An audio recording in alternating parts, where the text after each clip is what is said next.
Mav Records.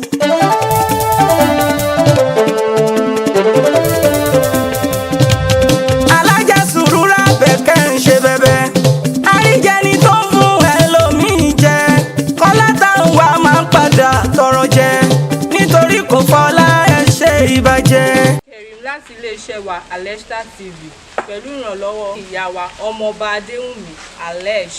Wọ́n ní ká jáde láti lọ fún àwọn aláàwẹ̀ both Christians and Muslims lóúnjẹ tó máa fi ṣínú fún Ramadan nìyí. So adúpẹ́ lọ́wọ́ wọn pé yes wọ́n ti ń ṣe bọ̀ gbogbo ìtàn ṣe yìí náà Ọlọ́run àbá àgbà àbádà wọn àbá wọn lọ sílẹ̀ gbogbo ibi tó ń ronú sí àti tó ń ronú sí tó ń rọkàn sí gbogbo àbá wọn lọ sílẹ̀ àṣẹ àbá àgbàdúrà wọn.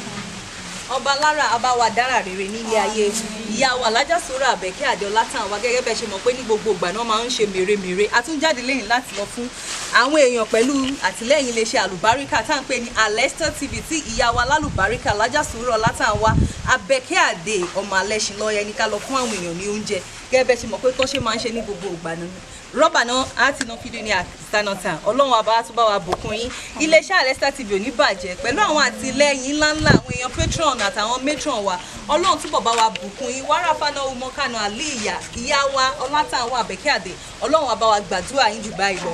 TV bẹ̀kẹ́ ń ṣe bẹ̀bẹ̀. Àríjẹni tó ń fún